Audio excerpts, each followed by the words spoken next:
Welcome to a brand new segment on the Red Leaf Retrocast. This is about modern gaming, and I am joined here with Drew, aka Colors with a Z. Just call me Drew. I'm working on name changes, honestly, because I realize that name is plural, so you guys can stop tweeting me about it. I get it. So I'm working on a name change, but no news yet. It's all right. I am JD. And Drew here, for those who listen to past episodes, on the recording this, the most recent episode of the Red Leaf Retrocast video game segment, Drew was on it as a special guest to kind of segment his way into his own segment that he contacted me about, and I thought it was a great idea, and that is doing a dedicated podcast segment for modern gaming. And based on just time constraints and where we are and everything, this is going to be a monthly podcast episode where we just talk about the previous month's release and the games we've been playing. So, Drew, yes, what have you been? It's August has passed. It's now the beginning of September, and there was a lot of games released. There we go, past tense. I grammar. Yeah. What have you been up to? Well, in the 3 days of time that Destiny 2 has been out, I've put 45 hours into the game. I like it. It's fun.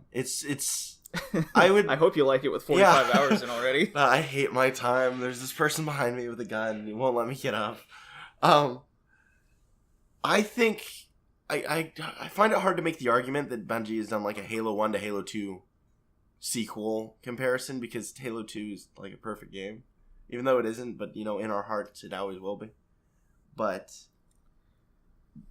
Destiny 2 is almost there. They've pretty much taken everything from the first game that had the slightest issue, and they've just made it so much more fun. They've streamlined it.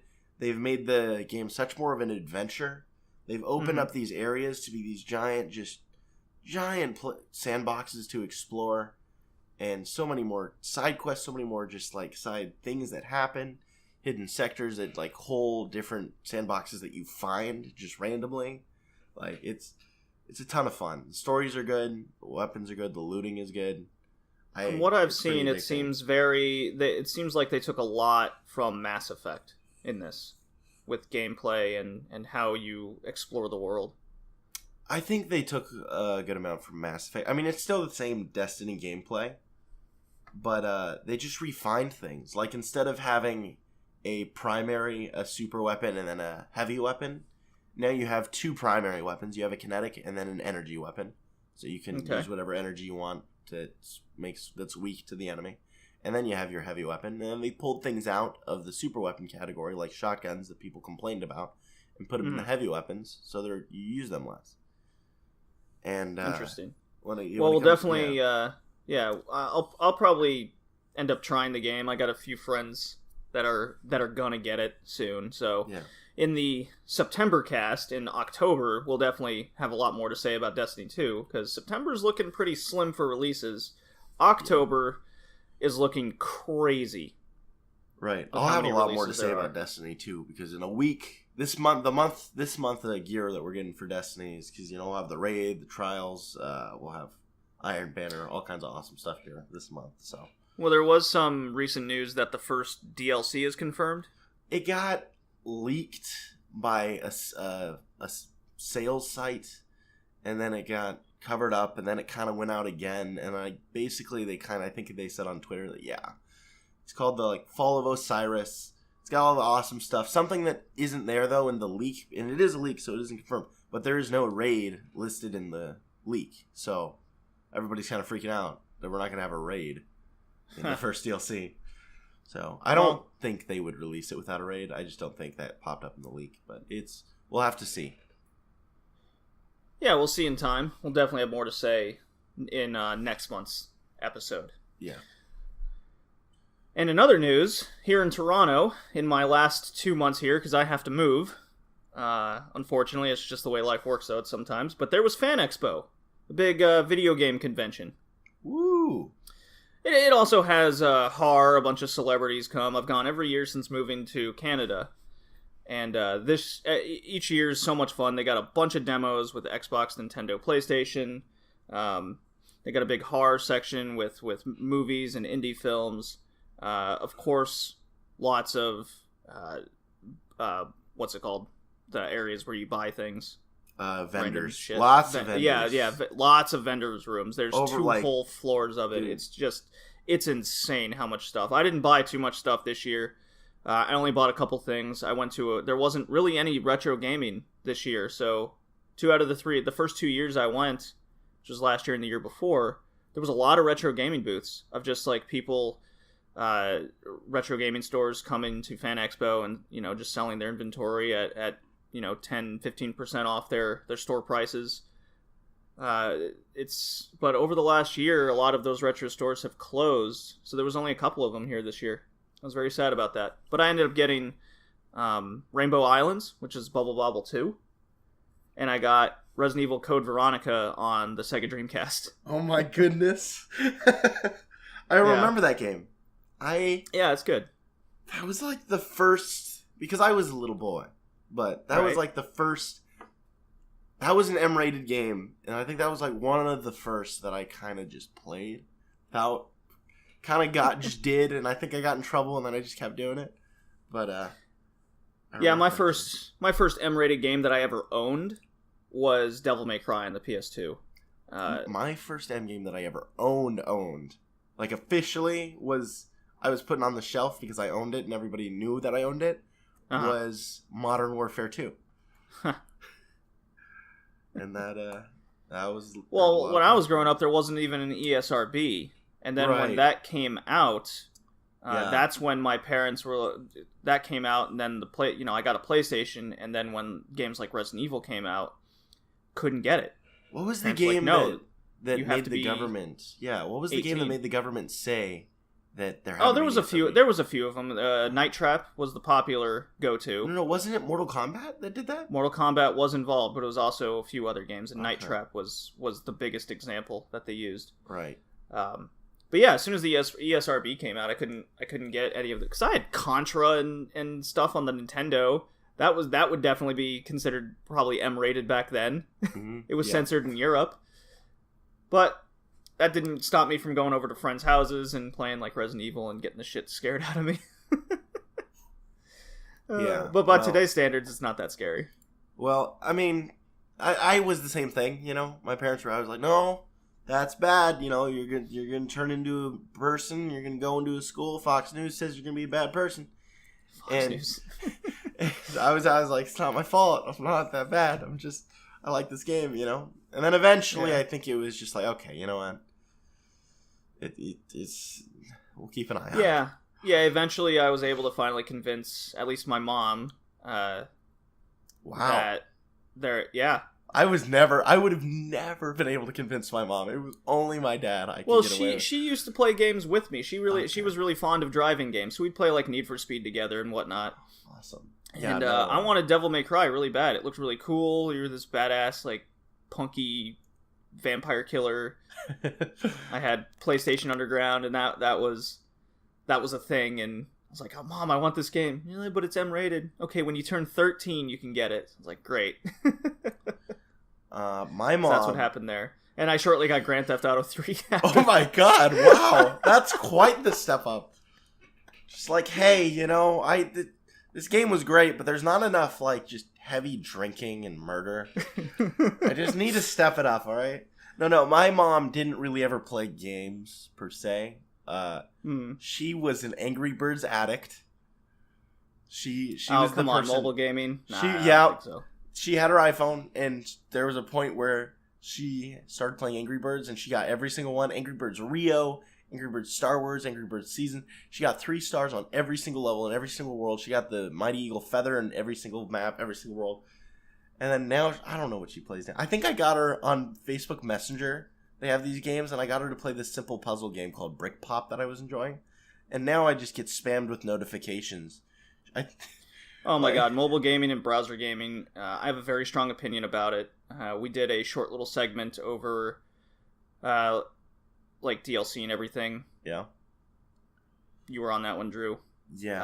I don't think... Very strong. I think mobile gaming and browser gaming are cancer, and it just feeds on people's weakest part of their emotions. I think normally, but I think having a game on mobile is cool. You know, there's times that I'm going to pull out my phone because I'm bored and I only have my phone on me that I'll play it. And there have been fantastic mobile games. Like Monument Valley was an award-winning mobile game that came out, and it's really good. I think there's a way to make a good game on an iPhone, just like you could make a good game on any other console. But they just don't really do it because they already found a system that makes money. Yeah, and Kevin and I spoke about that on the last podcast, Right. For the Retro one, how, you know, there's a time and place for everything. I can't really fault a company for making money, but I do fault them for preying on people. And that's what I think mobile gaming and browser gaming is. Just preys on people. Yeah. So, anyways, back to Fan Expo. Got a little off topic there with the retro gaming part, since this is Red Leaf Retrocast. What I really like, my favorite part about Fan Expo is just playing the demos of all the games. It's like my own personal mini E3. And this year I didn't go on Saturday because it's a freaking nightmare. Just so many people. You wouldn't be able to play any of the games. I only went on Friday this year, and I couldn't have been happier. That works. Yep. If you get to play demos, that's awesome. I didn't get to play that many demos at E3, so. Oh, I played every game I could.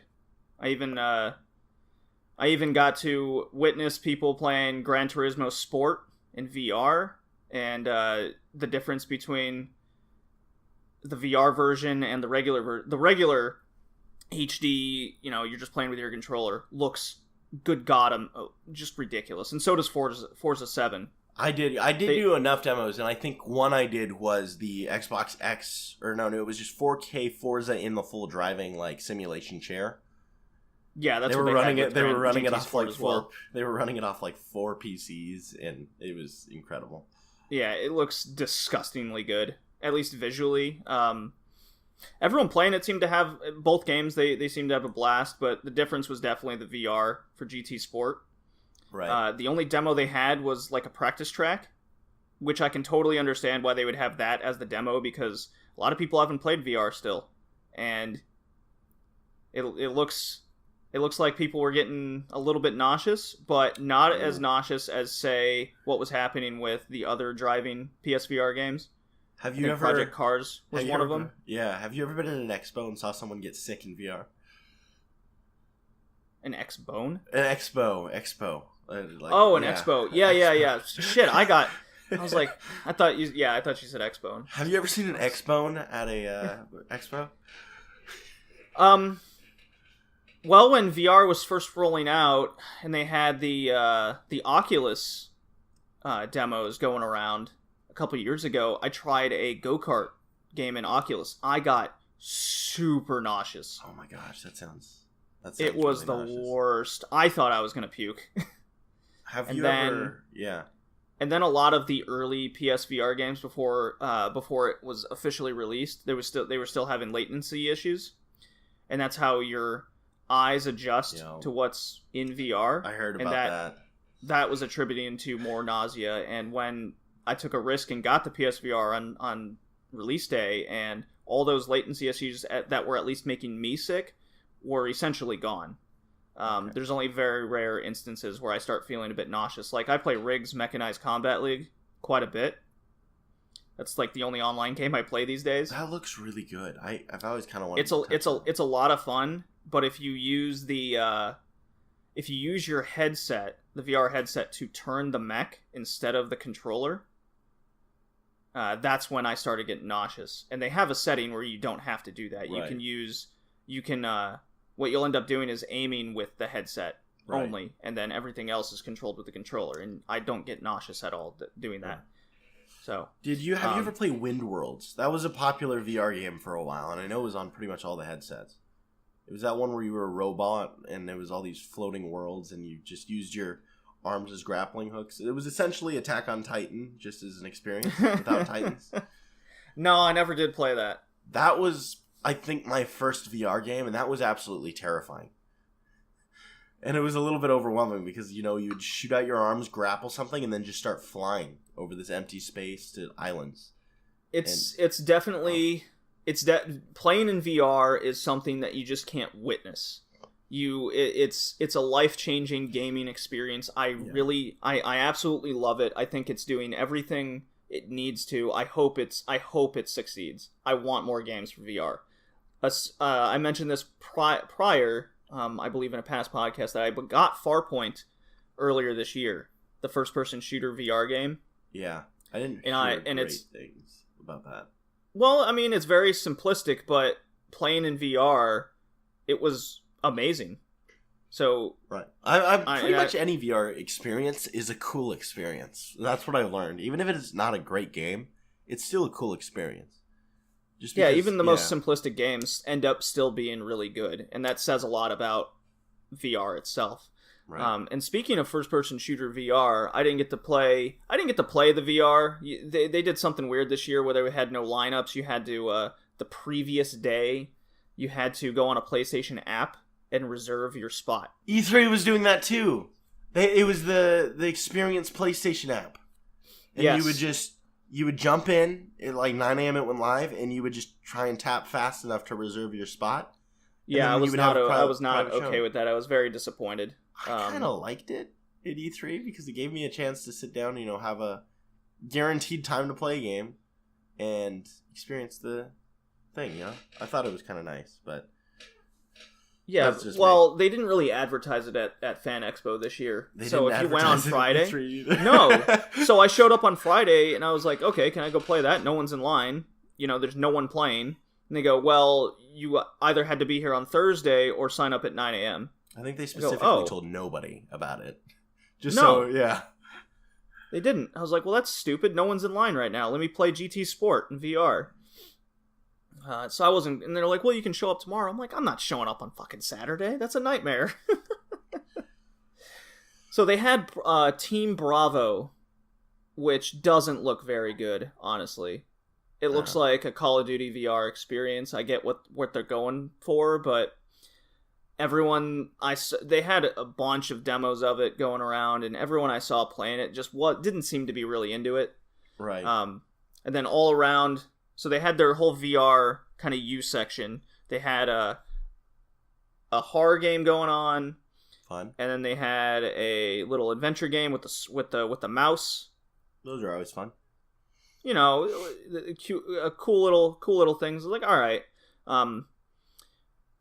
Then they had Call of Duty all in the middle of that and people were going pretty nuts for it. I didn't play it just because I'm not a big Call of Duty guy. I thought you said you did play it. Well, I played a little demo, but yeah, okay. I didn't. I played so little, and I was so not interested that I don't want to formulate an opinion on it. Or you just don't want to argue with me. Well, I don't know much about what I was doing or anything, and no one explained anything to me. So here's I want to just label really quickly, because I understand there are people that are not going to like Call of Duty, and that'll be forever. And I'm in the middle at this point. I'm a little bit out of it just because I've gotten burned by the last couple games. But Call of Duty, the reason people enjoy it is because it's the reason they also have kept the same engine since. It's because the gameplay is tight, slick, it's fast paced, it's rewarding through gameplay, it's competitive, and it's fun. The reason everybody likes this is because it's kind of a return to old. It's boots on the ground. It's a little bit slower, less inconsistent, a lot less crazy. Mm-hmm. And I personally enjoy that. Like, I'm going to play a lot of Search and Destroy with friends, and it's going to be fun.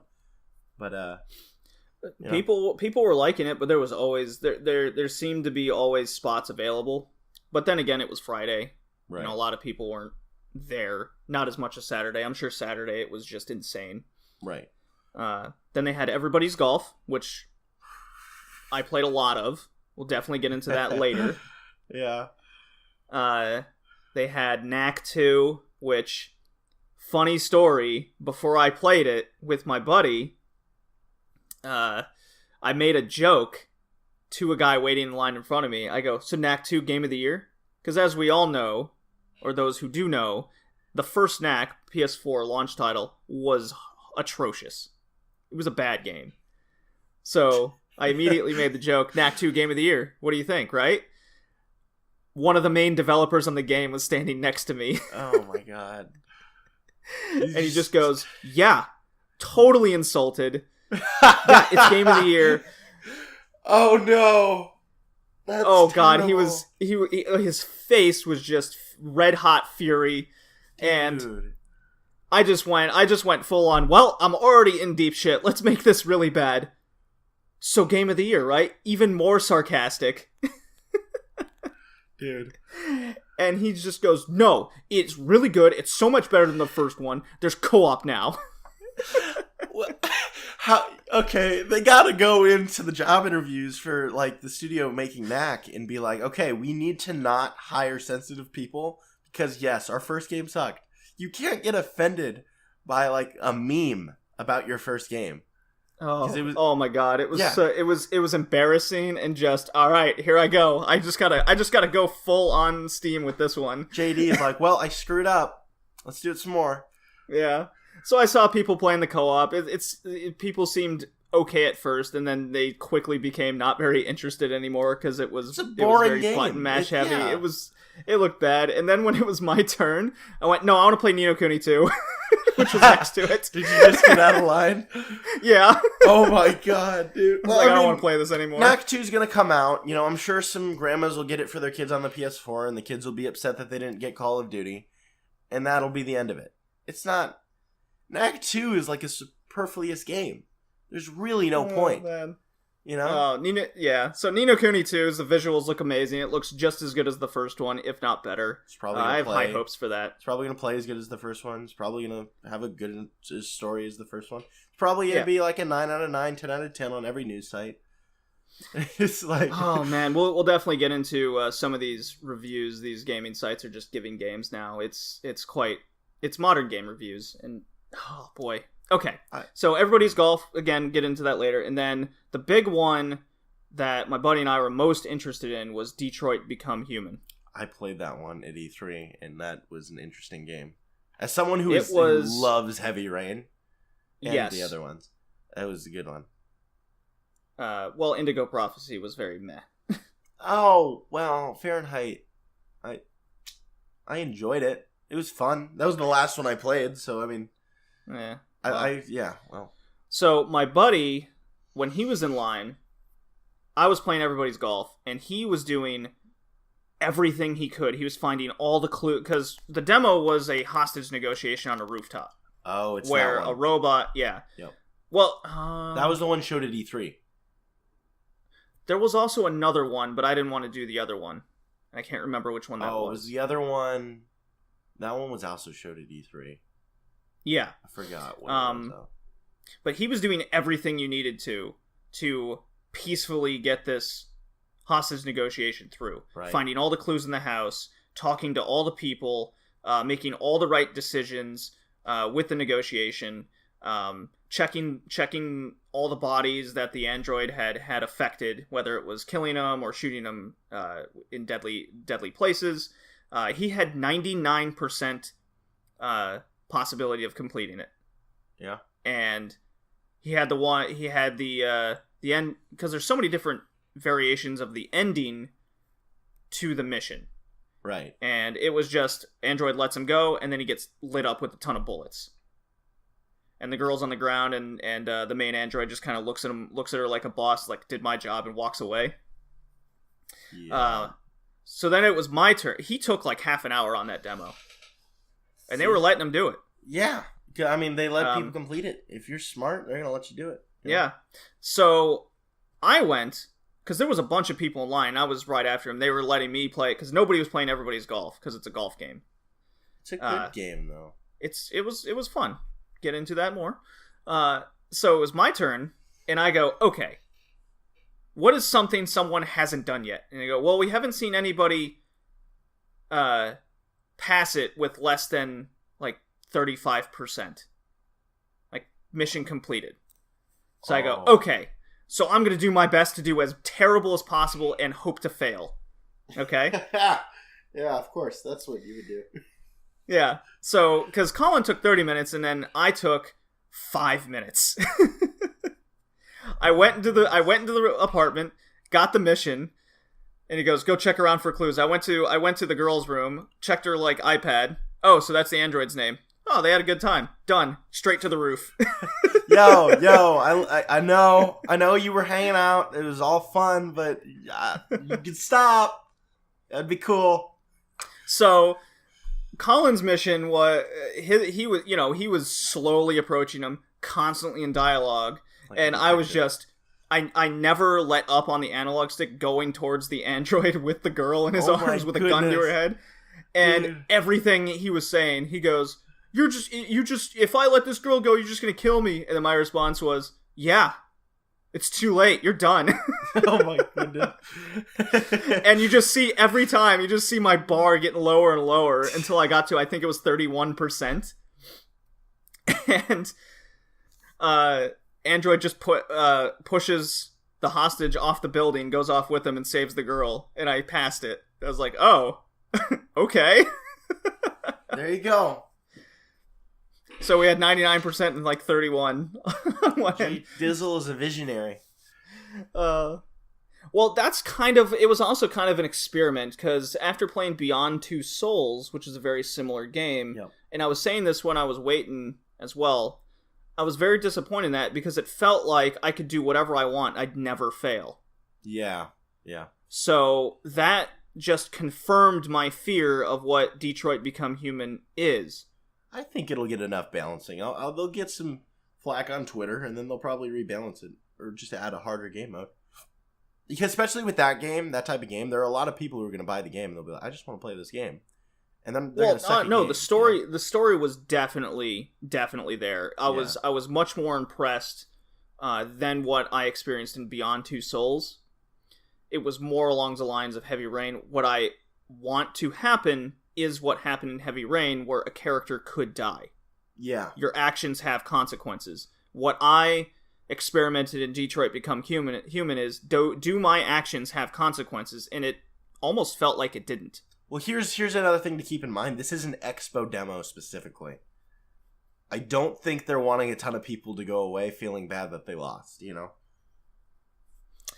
I mean, that would make sense. Yeah. When more of the game comes out, it'll be interesting to hear what the response will be. Yeah, there have been a lot of Expo demos that are just dumbed down so much to be extremely easy, just so you can get through it quicker and have fun and feel like you did good. Oh, sure. Because people don't try to lose like you. And there were little kids around, so I doubt I was going to fail and see the little girl's head get blown off. I don't think you're going to see kids playing that game at all. And that's not an excuse. That's an M-rated game. Kids can just walk around and just see what's happening on the screen, Is that not illegal in Canada? I guess not. Huh. Because you can go over to the COD booth and watch people explode. This is also a gory Call of Duty game, so. Yeah, it's not the mature rating is only you physically playing it. You can still watch it. Exactly. Went over to the Xbox booth. They didn't really have much going on other than Assassin's Creed Origins. Did you play Sea of Thieves? It wasn't there. Oh my goodness. All they had was a cardboard cutout of Sea of Thieves. What did you think of the new Assassin's Creed game? It plays a lot like Horizon Zero Dawn, which is what I thought it would play like. It was quite fun. I'm back into the Assassin's Creed universe. I'm looking forward to it. I will be getting the game. Alrighty. I'm going to listen to you about it, because I'm this point. Assassin's Creed's cool, I haven't gotten another one since Black Flag. I loved Syndicate and Unity. I know don't want to hear any flack for this. Unity is my favorite Assassin's Creed game. Well, then you would like Origins. Maybe it's a beefed up Assassin's Creed game. Syndicate was fun as well, but no, the thing about I loved the setting for Origins. I loved the multiplayer. I loved the characters. I loved the soundtrack. I loved everything about that game. It just struck notes no Assassin's Creed had ever struck for me. I loved it. So I know that's really uncommon opinion too. Well, I know a few people. If you're into Assassin's Creed, you definitely liked Unity. I was just tired of it and wanted something new. And it just, from what I experienced with Origins, it seemed like that something new is back. Right.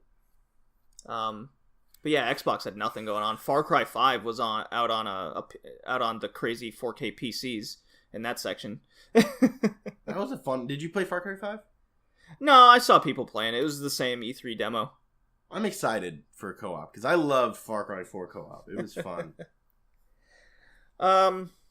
And last but not least, I played Mario Odyssey. I actually got to play it. There you go. That was a lot of fun. It's a lot of fun, yeah. And surprisingly enough, the motion controls, very intuitive and easy. Well, I mean, that's what you see with most Nintendo games, right? They tend to know how to use their own peripherals well.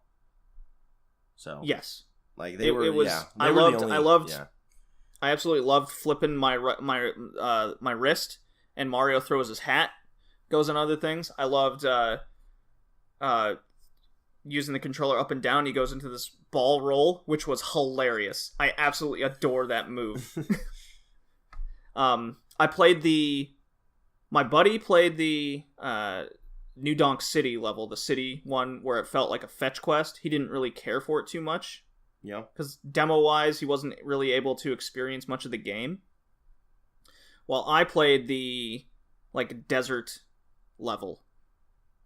The sand area. Right.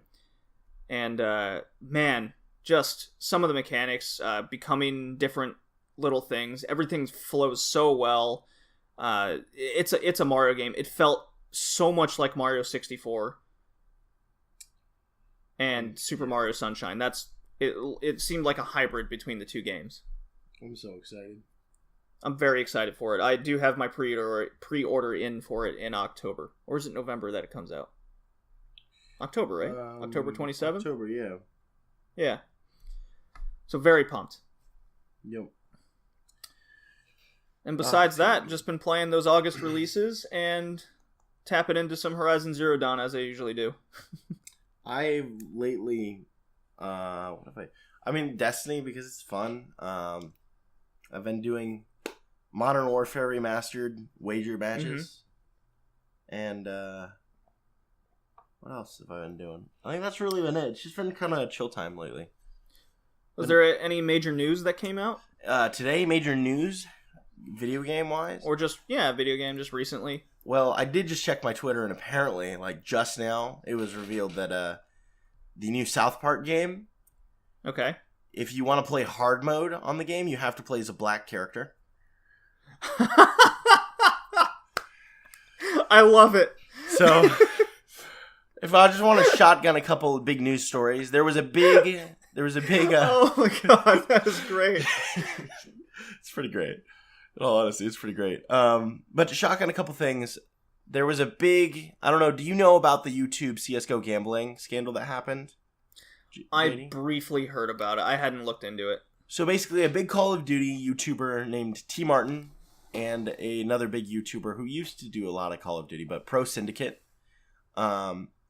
They got wrapped up in this issue where they owned this CSGO gambling site, and they did videos kind of promoting it, but something they never did was say that they owned the company directly. Okay, they never directly said that they owned the company. Well, they kind of hinted at it and kind of said it. They never said that they actually owned the company. And they would do videos where they would show them doing openings, but they would use mod controls to just get really good drops, just to make it look good, you know? Mm-hmm. And it got caught by H3H3 and somebody else, and so it had been a big issue, and all of a sudden yesterday it came out, they have completely dodged the fines for this event, so they are all clean on the payment. Interesting. Yeah, there was a new Fire Emblem trailer today for anybody who's interested in that game. It looks pretty cool. Oh boy. How big are you into the Warriors games? Dynasty Warriors. I really like the pretty animation. That's really it for Fire Emblem. I'm not huge into the Warrior. I've never been a huge fantasy guy. I'm a sci-fi dude.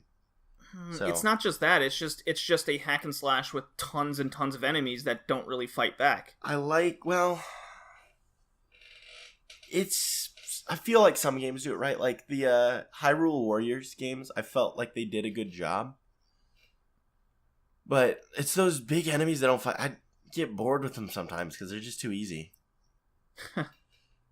But yeah. The only game that I've I mean, I've played Dynasty Warriors in the past, a few of them on the PS2, and then any game that's even remotely similar to that, I lose interest so fast. I even have a Gundam game that's like that. Right. And sure, it was cool being all the different Gundams from all the different shows all coming together and fighting, and then you eventually fight them, but before the one-on-one battle, you're just fighting enemies that don't really fight back. It's very bland. Right. One news story I do want to bring up that I'm so excited for. It came out yesterday or the day before, I believe. But we have a new Switch game coming, a remaster coming. You might not know about this, JD, because I actually haven't heard you talk about this, and I feel like you would. But one of my favorite Rockstar games ever, L.A. Noire, I just butchered that word, is coming to Switch, Xbox One, and PS4. Oh, so those were the jokes on Twitter the other day. Did you ever play that game? I never did play L.A. Noire. Get it on the Switch, because it is fantastic. I play it on Steam like every year. I've seen a lot of jokes where the new L.A. Noire is going to be Mario against Bowser. That would be awesome, but oh, dude. L.A. Noire is such an incredible game.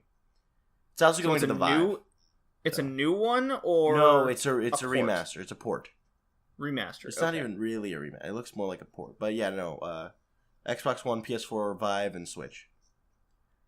I'm so the Vive's excited. getting the game. Yeah, it's so good. If you've never played LA Noire, it's so good. So, I freaking love it. It's so much fun. It's so interesting. The characters are so well done. The voice acting, the acting, it's so good. I'll keep my eye on it. Yeah, definitely. There's so many games coming out in the next few months that especially with me moving soon across out of a country, I gotta be frugal with my money. Yeah, but even though there are all these awesome games coming out, I'm still the most excited for LA Noire on the Switch. That's the game you're most excited for. Honestly, yeah. That game is so. In for the games that came out in August, September, and coming out in October, is LA Noire among those? Let me check a news story really quick to see, because I don't know the release date or if they have released a release date. Let me pull this up. So while you're looking for that, November for me personally, 14th. November 14th. Vive, right, Switch, so PS4, and Xbox One, November 14th. Yeah. All right, it's not qualifying for my question. Right. Which game are you looking forward to getting the most that you don't already have that has come out August, September, or October? I want you to just talk for a second. I'm going to look at the list of games really quick, just so I know exactly. Well, Mario Odyssey comes out at the end of October. I know. That's why I'm thinking that. I just need to know if there's anything I'm completely forgetting. I think for me personally, GT Sport in VR specifically, I am most hyped for. I'm looking forward to that the most. I can't wait to play that. I hope it's going to be the same as what Resident Evil 7 became in VR, where it's a game that changes your output or outlook on gaming. It looks so good, so exciting. Well, I guess if Destiny 2 didn't come out, would that have been the one? No, because there's an issue with this, and it's not really an issue, but I know what the game is pretty much going to be, and I'm excited to play it. I think the games that I'm more excited for are games that I'm curious about, and I don't know everything about, you know? Like, I would say I'm excited for Call of Duty, but it wouldn't be on my list of most excited games, because I know what it's going to be. You know, I'm going to get it, I'm going to go into ranked play some search with friends, and that's it. But I'm just trying to see if there's anything I'm really interested in that I'm curious about. Mario and Luigi Superstar Saga. Actually, I love those. Is that a party game? No, isn't that the RPG one? Isn't that a continuation of the RPG franchise? Evil Within 2 releases in October. Oh yeah, it does, doesn't it? Yeah. Origins releases. Wolfenstein: The New Colossus releases. That's a really good game. Played that at E3. They made me a milkshake. I won't be getting that one. Alrighty. I got priorities with Assassin's Creed GT Sport and Mario. I really don't. Oh, okay. I know what it is. It's South Park. Fractured Butthole. You're okay. Okay. Are you gonna play hard mode? Yeah. Why not? Right? Why not? Yeah, exactly. What do we got for November though? Let me just look at the list. Resident Evil Revelations is coming out to Switch in November. All right. Xbox One X comes out in November. World War II, Sonic Forces, Super Lucky's Tale, Marvel Superheroes 2. Oh, Sonic Forces. Need for Speed Where you can Payback. make your own Sonic character. Yeah, Rhyme, Pokemon Ultra Sun, Ultra Moon, The Sims Cats and Dogs, Battlefront 2. The Doom is coming out for VR in December. Dead Rising 4 is in December. The Brings Big Package is in December. Fallout 4 VR is in December. That I might be interested in. Yeah, actually. That'd be kind of Fallout cool. 4 VR. Yeah, that'd be really cool. All right, so I think we've hit that point where we can start now talking about why we're here, and that is the modern games that released in August. Wait. So what I've done is I've picked 6 games. Alrighty. To talk about the most. Let's get it. And we'll just kind of mention a couple others. And I think we'll stick with that 6-game format, unless less come out that don't grab our interest. 6 games is looking a really good format, yeah. Yeah, and that's kind of what we do with the Retrocast as well, is we pick 6 games, 2. And it doesn't mean we're locked to only being able to talk about 6 games, because it's easy to branch out discussions on other titles. But there's only so much time we can play these games, right? For sure. So a couple games we're not really going to dive too much into. One of them is the new Life is Strange game. What's the full title of that? Before the Storm, or Before I'm going to get Storm, high before I got high in the second game. Yeah, it focuses on Chloe before her self-destruction. Hey guys, I got a good idea for a sequel or a prequel. Let's take away all the game mechanics that made the first game good, and then just release it. How about that? There has been so much mixed reviews on it. It's because it's such an awkward game that caters not to... I really don't want to start getting into that because I feel like I'll offend a lot of people. Like, I know a couple people that are a little bit strange. Who cares? It's your opinion. That. Yeah, I know. Okay, well, I know some people that are relatively emo and awkward and stuff that are just addicted to that game, and they cry whenever that game is brought up. And now Joe is inviting me to Skullgirls repeatedly. And that would be Joe Senpai from the Red Leaf Retrocast anime segment. People just it's too much of a... People who play that game are addicted to that game, and I get it because it's one of those games that just caters to you and makes you feel all emotional and stuff. But I just don't like that game because the characters are terrible. They're terrible.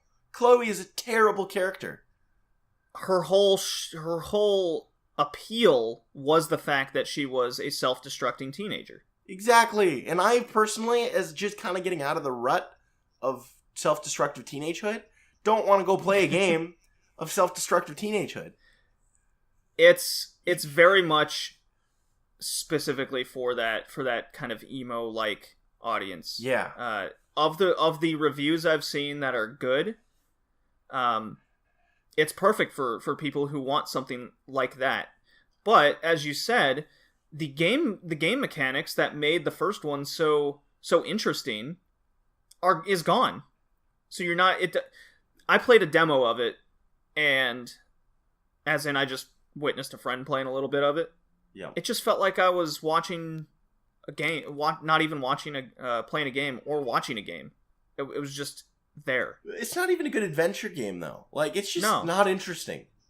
I mean, if you really like the character for some reason, okay, go play it. Waste your money on it. I just think this is a complete waste of money. I think it's a complete cash grab off the characters.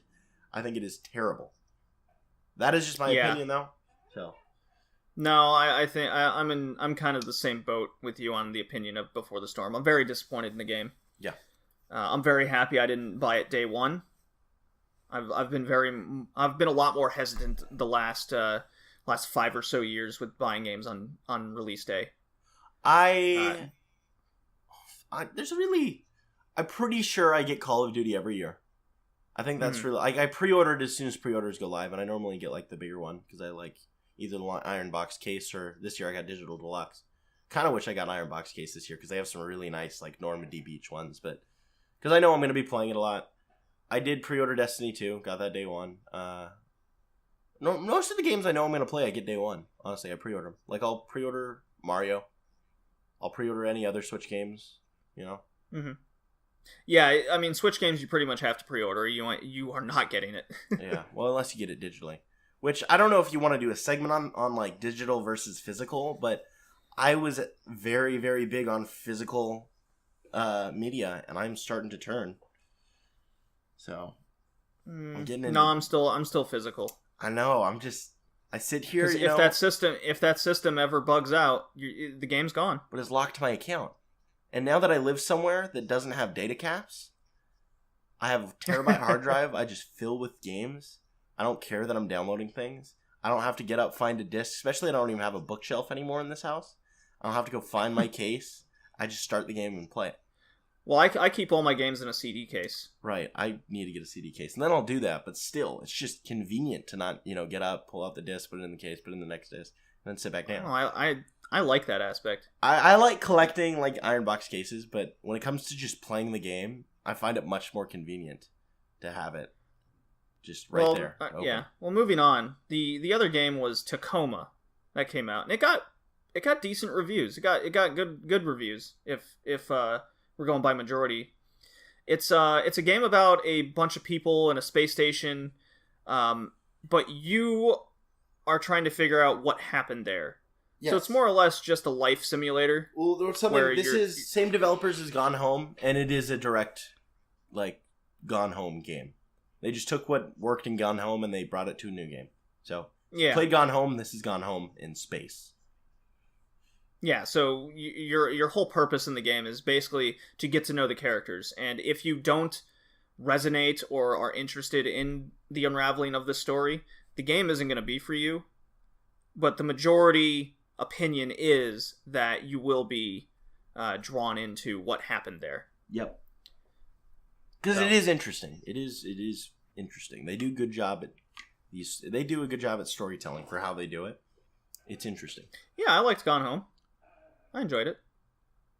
I'll probably hold off on Tacoma for quite some time until like a Steam sale or something. Oh, that's those games are great to pick up on a sale and play on an airplane. Honestly. Yes. Because you're not going to get looked at awkwardly. Great idea. You're not going to get looked at awkwardly. It's not like super demanding. You just kind of run around and just get entertained for a while, and then it's done. Oh boy. Since the Switch came out, I've gotten so into playing games on airplanes with my laptop and my Switch. That's all I did with my job. Just played mobile gaming in my Switch, or not mobile gaming, handheld gaming. Yeah. In my Switch. So, now to the main August releases that we'll talk about. Number 1. No particular order. I just wrote down what came to mind. Oh, number 1, Hellblade. I definitely. You know what? Yes, I know. Yes, I know you want to number talk one. About number it. one. That was actually the first game that came out of the month. Yeah, it was. Yeah. Hellblade: Senua's Sacrifice by Ninja Theory, the people who made Heavenly Sword. I have been hyped and looking forward to this game because I have yet to play a Ninja Theory game that I do not like. And Senua's Sacrifice. I'm not going to say Hellblade anymore because I don't like that in the title at all. Why not? I'd rather it was just called Senua's Sacrifice. All right. Didn't Ninja Theory do like the Dead or Alive games? Am I thinking of the other? There's another Team Ninja or something. Uh-oh. Did I get the developer wrong? I think you did. Uh-oh. Let me see. I did not. I did not. I did not do that. Which ninja studio did It was Ninja Theory. No. Ninja Theory did Heavenly Sword, Enslaved, the Devil May Cry reboot, and Disney Infinity games, which I don't play. I that's for kids. Little kids. So, back to Hell... Huh? Hey, those are fun. Disney Infinity is fun. If you say so. So... Okay, Team Ninja did Dead or Alive. My bad. Yeah. Senua's Sacrifice. It's about a Celtic warrior who suffers from... Oh, what was the disorder called? Bad brain. That's very offensive. I'm sorry. Bad brain. Bad brain. That's how you're gonna. That's how you're gonna. Yeah, she has just a nasty case of bad brain. Psychosis. That's what she has. There you go. I'm sorry. She suffers from psychosis, and what psychosis is kind of this. It's this mental disorder where you see things that aren't actually there. You hear things that aren't actually there. There's very many different kinds of diagnosis for what psychosis is. The game really focuses on the psychological aspect of the game. It's like you've done Flatliners, and you're in the after effect right now. So this Celtic warrior has gone to this land, and she's carrying a skull on her hip, wrapped in cloth. And you later find out that it's the skull of her lover from the tribe. Ew. And these Norse Vikings have basically came down, invaded her village, and just killed everybody in like the worst way possible. There's a moment where you find out that Senua's boyfriend was tortured in this wild Norse sacrificial way. It's very brutal, and a young woman suffering from a mental disorder just breaks. Her mind is now officially broken in just many different ways.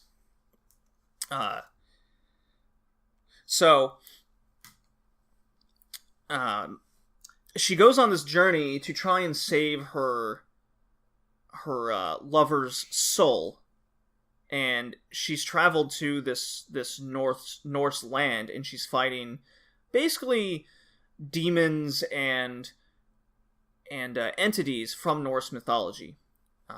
It's very much a walking simulator in a lot of aspects, but as everything's going along, you hear the best way to play this game is definitely with headphones on, because the way Ninja Theory went about recording voices was you have voices, whether it's behind you, to the left, to the right, further away, right next to your ear. It's much louder. You hear a bunch of different voices. One's very condescending. One voice tries to cheer you on. Another voice says only negative things. Sounds like my family. It's very trippy, because you slowly start to feel you start to feel the emotions that Senua was going through during the game. Mm-hmm.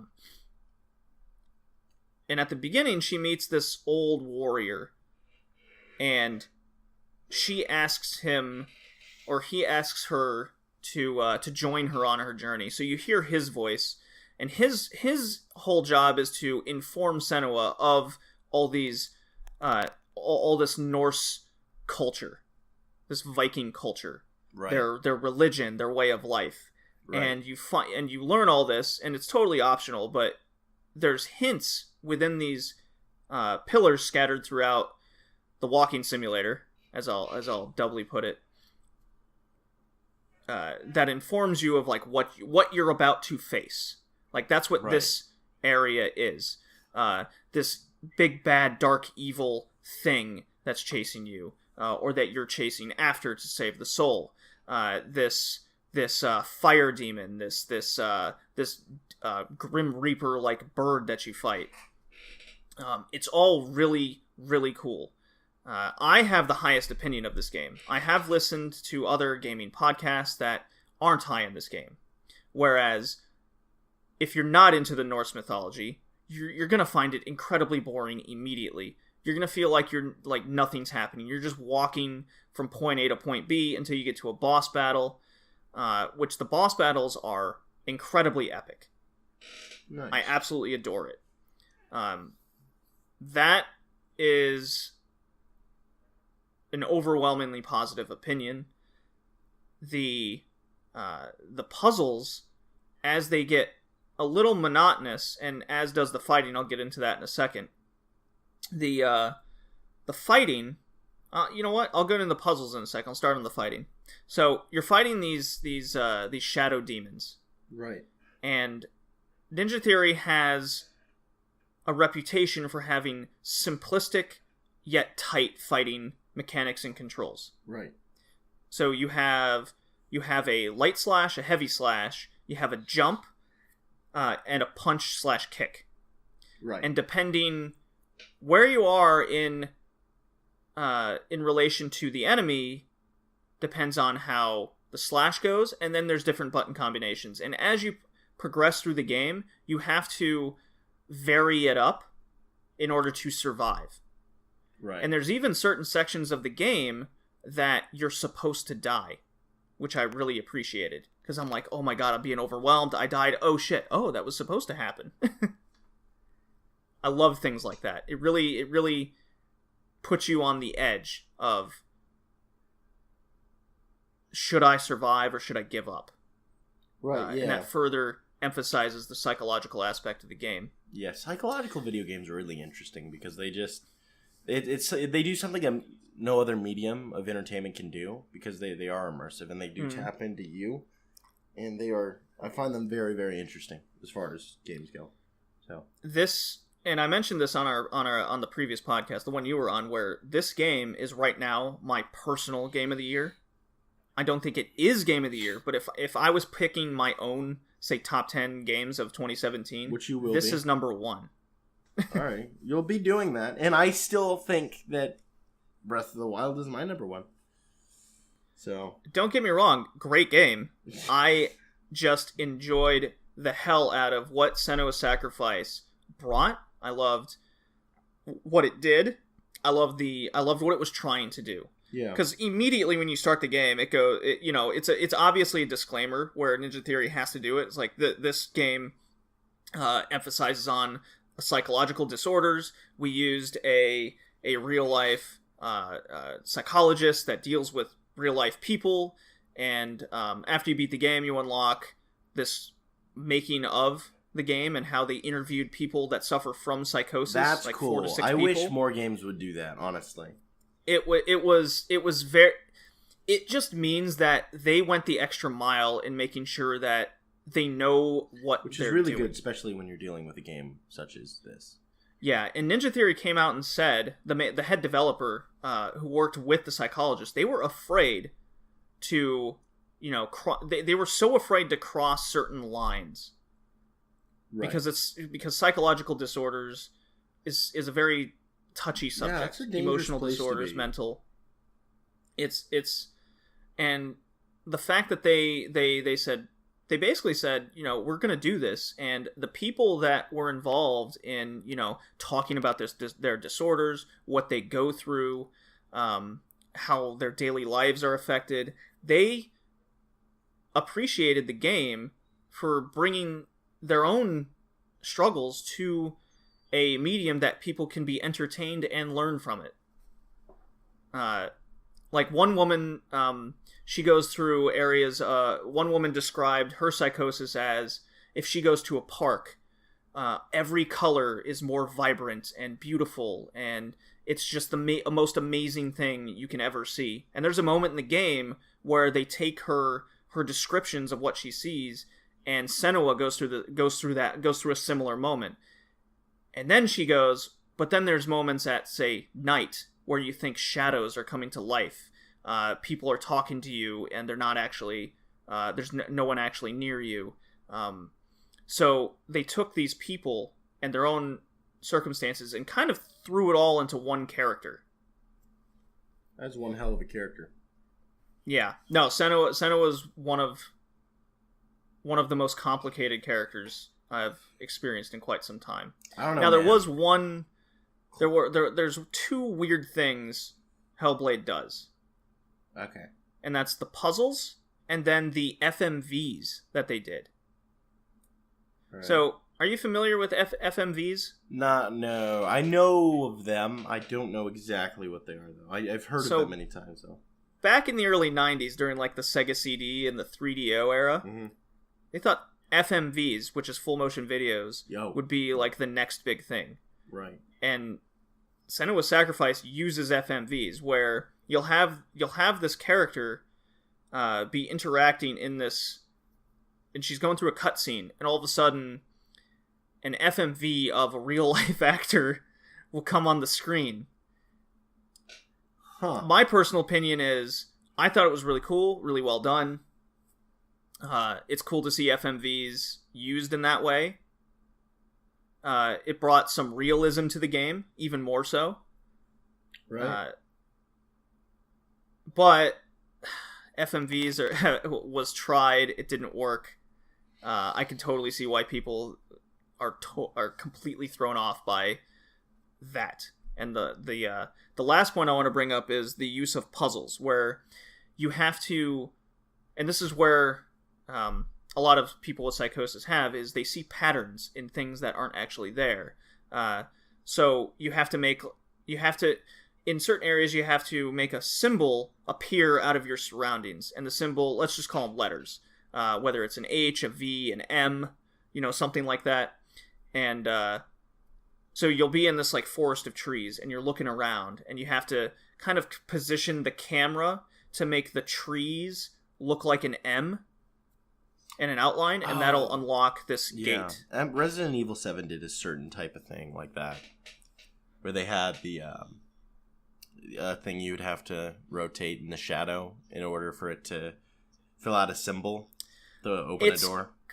It's kind of like that, but you're using your environment. So you're using like shadows of trees.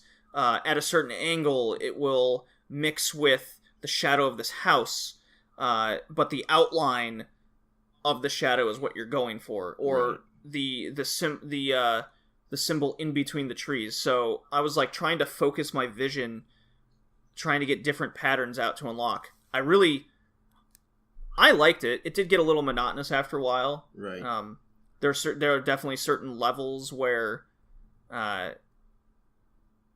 there's one level in particular where you're running through a burning shack, and it's kind of a maze. Mm-hmm. And if this burning demon thing finds you, she gets burned alive. Right. So you're running around this maze, and you're looking for basically cutouts of the fence within the shack. Right. Of the symbols. So you're just running, and that was the most terrifying part. The second most terrifying part of the game for me. The most terrifying was this house where you're going and you can't see shit. You see the most minuscule black outlines of demons breathing heavily and chains. You hear all you have is basically the sound going by of where you need to go in this house, and hopefully you don't like run into anything or you'll die. Right. That was absolutely terrifying. The game's really cool. I have the most high praise for it. I can't recommend it enough. But if you don't connect with that whole psychological aspect and you think that it's like a cash grab for just trying to do something cool and different, you'll know immediately. I don't think you can rationally think that, because it's kind of out that it isn't. It isn't a cash grab, trying something different. So, I don't know though. But that was. I mean, there are definitely people that don't like this game. They think it's just a walking simulator that tried to do something. Right. That thought it was so cool with trying to do psychology. Right. Well. Yeah. It is what it is. But. And that's Hellblade. And you haven't played it yet, have you? I've touched a little bit. I think I played a demo of it at E3. Mm-hmm. And I think I played a little bit at home. But I haven't played much of it, no. So, I will. I'll grab it on the sale. It's only I think it was $30. It's a 7 to 9 hour game, right? Depending on how you play it. That game will get thrown onto a sale really quick, though. So, yeah. God, I love that game. All right, what do we got next here? Do you want to just go Madden? How about you pick one? Let's hit Madden. Just real quick. Yeah? Let's just jump into Madden, yeah. Yeah, I don't have much to say about Madden. This is the first year they have the campaign, right? Yes, they have a story mode. Yep, I'm going to rent the game just to play it. And that's what I played. Oh. You've played it? I only played the story mode. Yes. Oh, how was it? It's Madden. It's still Madden. It's very much Madden. Did you ever play the FIFA story one? mode? The original? Yeah, I dabbled. Yeah, they're gonna bring it back in the next FIFA. Yeah. So you are a character from outside Dallas, Texas, in a small town, and grew up with your dad playing football, and you go to. He ends up going. He's a prodigy, right? Mm-hmm. He's the quarterback. He has his best friend. He's a wide receiver, and they both end up going to University of Texas. And what happens in his freshman year is his dad dies, and he drops out of football completely. Quits the team, the university, everything. Right. Even his friend, they didn't really go into if his friend stayed or not, but it cuts to 4 years after that. He's now 23 years old, and him and his friend are going to Indianapolis to go to the regionals to try out for an NFL team, like just to get a tryout. So they have to pass the regionals, then they go on to the super regionals, and it's called the long shot. Right. Because that's what he is. He's a long shot to make the NFL. Well, during his regional tryout, he gets picked to be a part of a TV show called The Long Shot. Huh. Where if he wins the TV show, he'll get thrown in with a personal ex-NFL coach, ex-players, everything. It's very, very dialogue heavy. Yeah. It's not like they're going to add campaign mechanics. So. Well, one thing they do is they have QuickTime events now. Oh, really? Yeah. Like what kind of event would have a QuickTime event? What kind of moment in the campaign? So what happens is if there's a flashback, you'll end up playing points out of his like high school game or his college career. Okay.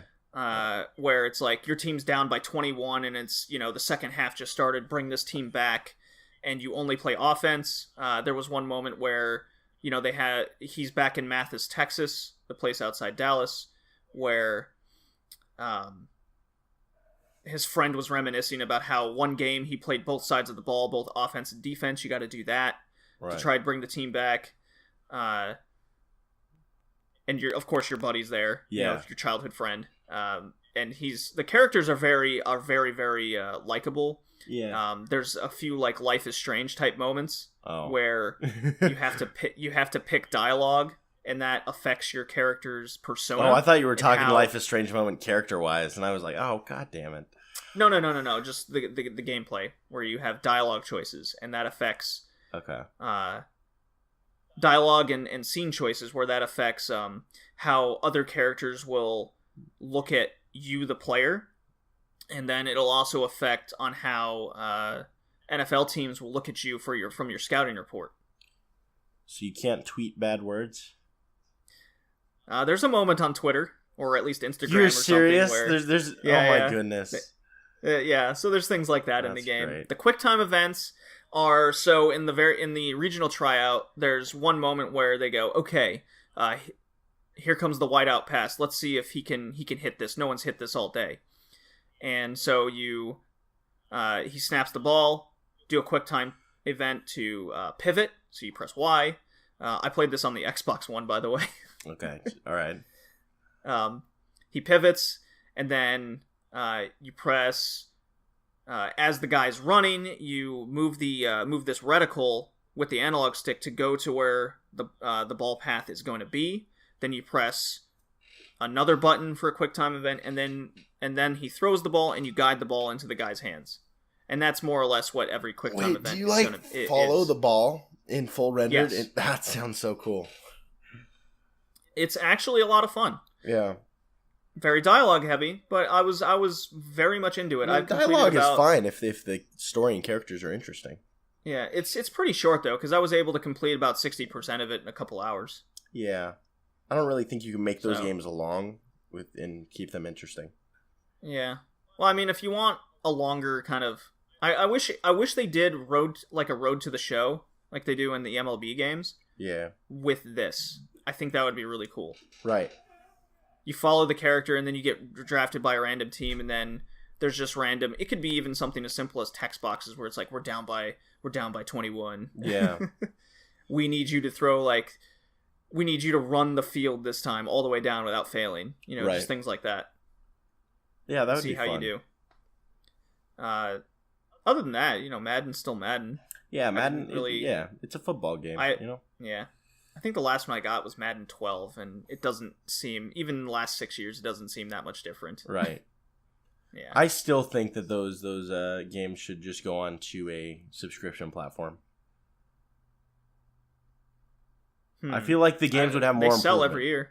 They sell every year, but think if we had like, okay, here's FIFA, and you pay for it, and they're all like, okay, so what do we want to do this season? We're just kind of, the game's there. We updated the teams. The teams are now complete. Let's focus on grass mechanics, making it look real, and then they pull out an expansion for that. It would allow them to just kind of focus on what they want. The community can give them feedback on what they want. It would allow the game to just make more sense. That way you aren't struggling with constant release times. And I was looking at some stats. They only have like 3 months to develop each FIFA. So this would actually Really? because of how the schedules work and the planning and the release and then the production, they only have like 3-4 months to actually make the game. So I feel like putting it on a subscription service would allow the game to have so much more improvement over the years. That's why the games always seem exactly the same, because there's no time to improve. That would make sense why you don't really see a big improvement in the game Yeah. mechanics until it's like 3 years later. Exactly. It's because they never improve. They start ideas and then they work on them 5 years later. Having a subscription would allow them to have the time to create whatever they wanted or whatever the community thought they should create. So I just think it'd be better for the franchise and Madden and all of them in general.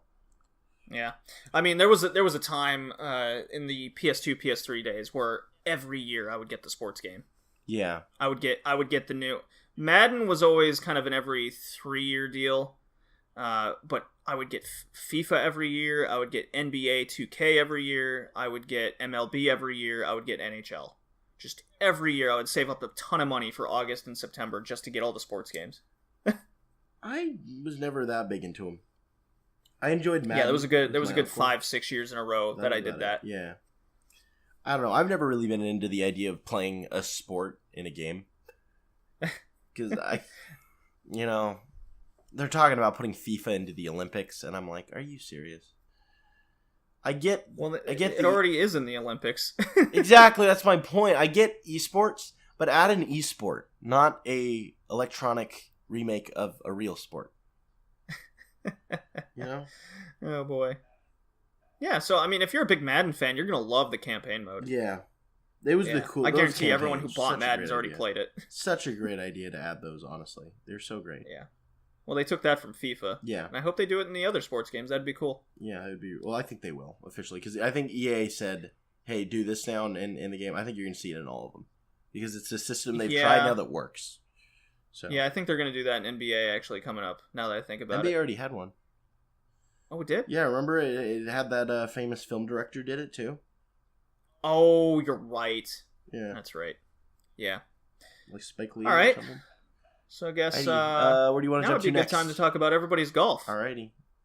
This is going to be kind of short because it's so basically it's Hot Shots Golf with now the Japanese name. And we're done. The game. So the NPCs kind of tee off at the same time as you, so it looks like mayhem at first every tee off. It's pretty ridiculous in that sense. What I do like is now you can get in the golf cart and just drive around and like run in lakes and. Everybody's golf is pretty great. It's a fun golf game. I still stand what I by can say. the fact that golf is the only sport that's better when playing it in a video game. I don't know. I quite enjoy. I enjoyed a few of the PGA games. I just didn't ever care for golf being as difficult in the video game as it is in real life. I don't know. I think golf is great when they make it goofy and it's fun. Yes, and everybody's golf definitely has turned up the volume on its goofiness. Every moment I played, I was just thinking to myself, "This is just crazy." It's been quite some time since I got a golf game, and everybody's golf is definitely going to be on my to buy list a few months from now. after my move. And it's going to be just a ton of fun to play with friends. Where are you moving again? I'm looking at Rhode Island, Connecticut. Nice. That area. Keep me updated, bro. Yeah. Yeah. Alrighty. Just is that it for golf? It's pretty simple. I guess so. I mean, the putting mechanics are still solid. The drive mechanics are good. The ball didn't really moves get when to you hit dive. Ball moves when you hit it. You have a lot of the spin and top spin and everything is still very much a Hot Shots game. There you go. My favorite thing that they added was definitely the golf cart shit where you can like race your friend in a golf cart or just run them into a lake. Of course, that's stupid. A smart idea because they know a golf game is entertaining enough on its own, so we have to add racing mechanics to it. Well, I mean, that was just a house rules thing. I'll race you to your ball. Alrighty, well, there you go. We got three more. We wanna start with the S, the U, or the M. Which one are we going with? It's your choice. Oh, it's my choice. Let's go with Uncharted. Okay. How much do you know about this? I played like 2 hours. Yeah, you got the gist of the big intro. I shot some dudes. I used some girl power on some dudes, and yeah, this game just screams girl power, doesn't it? Yeah. So this game's about Chloe and Nadine. Not Chloe's the shitty Chloe from Life is Strange. Right. A more thought out, less Chloe from Uncharted 2 and Nadine from Uncharted 4. Yep. She's Dean got the ponytail afro thing going on. Yeah. And they're in India looking for this ancient artifact called the Tusk of Ganesh. And I'm 65% through the game. And still don't quite know what the Tusk of Ganesh does or what it will do. Because in the past Uncharted games, it's always had that sense where it's just this crazy expensive artifact. Right. But now with Uncharted, there's going to be like some crazy spiritual entity or power behind it. It's like in the first one it was was El Dorado, and it turned people into cave zombies. Yeah. Right. El Dorado turned out to be this like gold box. Uncharted 2 was what was that? What was that place called? I don't remember actually. The lost city of Shangri-La. Yeah. Or Shambhala. Shambhala. Turns out in Shambhala there was a blue liquid energy source that turned people into snow apes with a lot of power, and you go crazy. Yeah. So I'm expecting the Tusk of Ganesh to be this like Alexander the Great kind of give this person just an enormous amount of power. Yeah, some like it has that. It has a lot of Hindi culture and background into it, which I think is really cool. I'm definitely into the story. Yeah. What I'm not too crazy about is this pseudo open world aspect that they're going for. Really? Because the game starts out in this kind of cool linear shoot some shit and run away kind of sequences, which is what Uncharted is. I think they specifically made this game to test that, because what they had said with Uncharted 4 was they were going to do that. Let's see. They said they were going to do that, and they didn't really do it, and I think people were upset about it. I think the purpose of this game, more or less, was just to test that game mechanic, see if it worked for Uncharted. Yeah, I'm not totally into it, because now I'm just driving. So, what happens after the first couple hours is, of course, there's a crazy, a military warlord dude chasing after the same thing, and he's got a ton of henchmen, so that's nothing new. Yeah. Just genocide like usual. Right? Starts a war, whatever. Profit. Exactly. Chloe and Nadine have teamed up, and they're after this artifact, and they after they encounter the warlord, they of course unlock a clue to go to a place in India, and when they get to the general vicinity, it's this overworld map, and you go to the middle, and you go in a tower, solve a puzzle, and every puzzle feels the same, which I'm not That's quite not liking. Good. It's not how you... that's not how puzzle games succeed. No. Well, it's not supposed to be a puzzle game, but you should still have some variety in the puzzles. Right. Well, I mean, the Uncharted's always been kind of puzzly. I think that, like, if I get an Uncharted game, I expect there to be puzzles.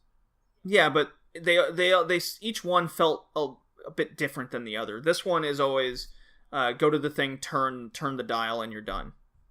Right. It doesn't even feel like you're doing much of a puzzle. Right. The henchman sequences are they definitely fixed the Uncharted 4 one where the enemies will constantly walk the same path, so you can just stay in one place and just keep making a pile of bodies. Yeah. You can't do that anymore in Lost Legacy. That's good. Yeah.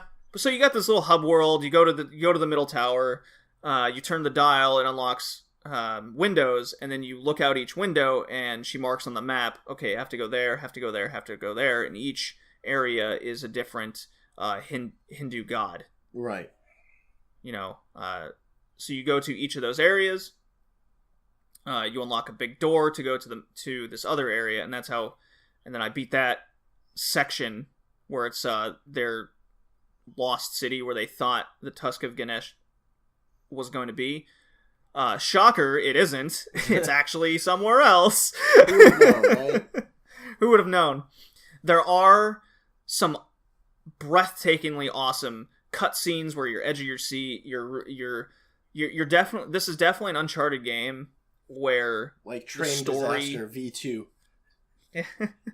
The story is very interesting. The visuals are just the best.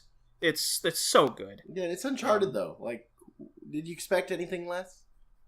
No. Exactly. The characters are very good. Chloe and Nadine are great. Little tandem girl power duo. Even Sam Drake makes an appearance because everybody loved him. That's Nathan's like shitty brother. So he's back, and I don't know what his deal is, but I imagine he's just like, yeah, I got into some shit. Oops. I think the best way to just kind of label this game is it's Uncharted. That's all it is. It's Uncharted. It's more Uncharted. It's definitely diluted, hence the girls' power. Well, no, hence the smaller right. price point. Right. It's definitely much shorter. It's about half the length. I would argue that the game Uncharted is by 4. Default diluted though, because Nathan Drake is not there. Because they went with this all-girl cast and left out all the awesome people. Like, why is it Sully? I really like Chloe's character. Sully retired, man. That dude's old. Dude, I want a young Sully story. What I think they should have done was had sections where you can be Nadine as well. Because I hope it does it later, but right now I've only been Chloe. Right. I like Chloe, honestly. I think it would have been cool. Just want to point out before I keep talking about this game, I did not like Nadine at all. She was the mercenary leader. But even as just a character, I just didn't like her at all. I thought she was. I just didn't like you get her. to know a lot more about her in this game, and you tend to formulate a different opinion over her. Right. Yeah, she's a badass. I just want Sully. Badass Aussie. I just want a Sully story.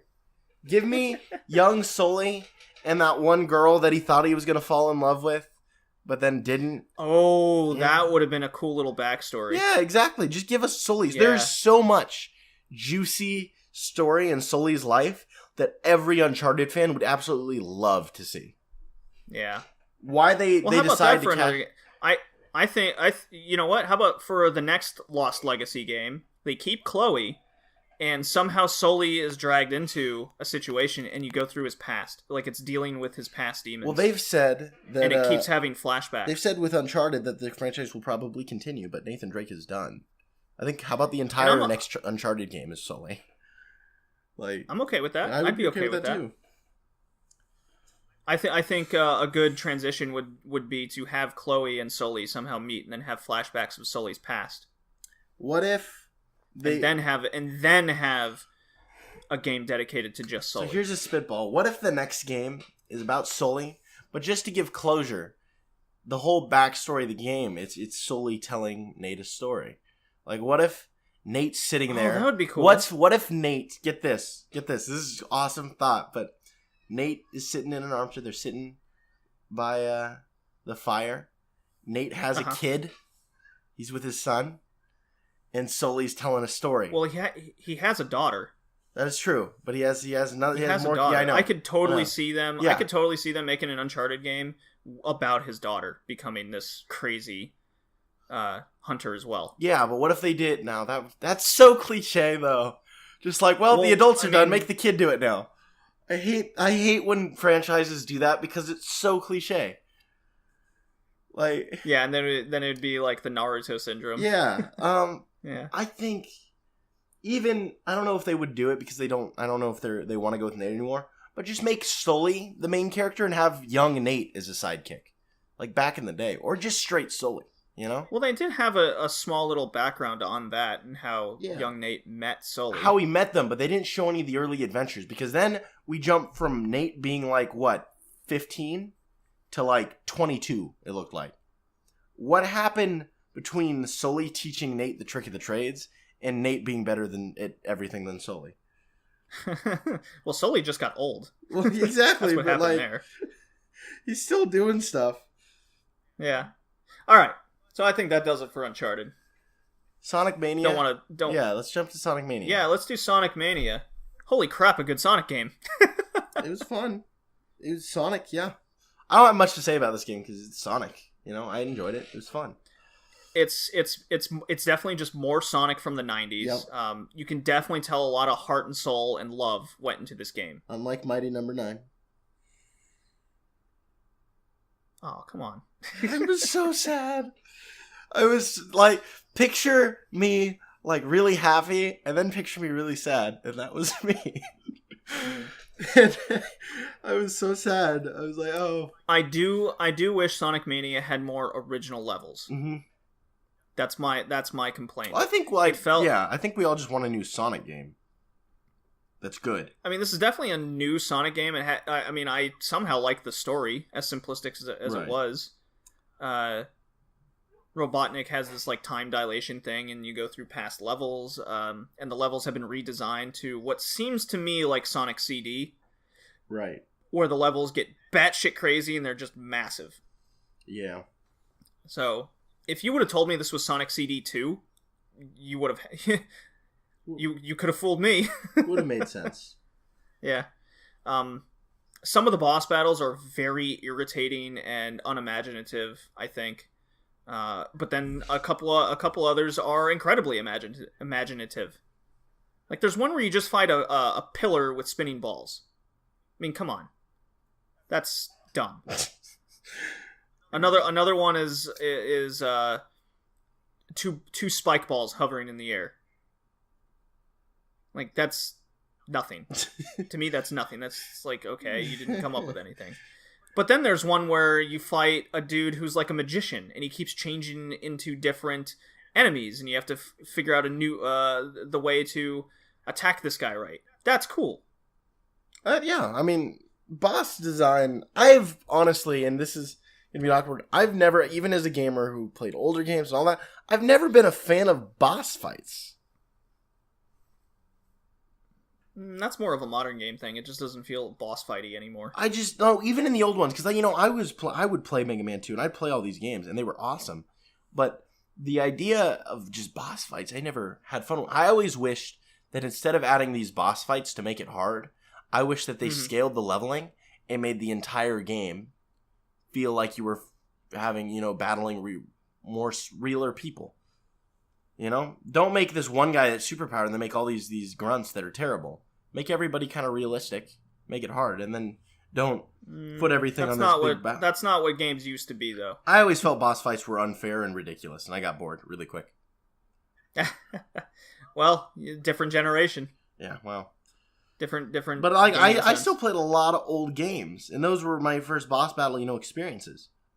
Mm-hmm. And granted, they were better back in the day, but I just, I was always like, oh, wait a minute, this just took me out of the fun I was having with the game mechanics in the regular level. Like Kirby, for instance, I was having fun running through all the platforms and everything, and then the boss fight, it's like, oh, it just took me out of the experience.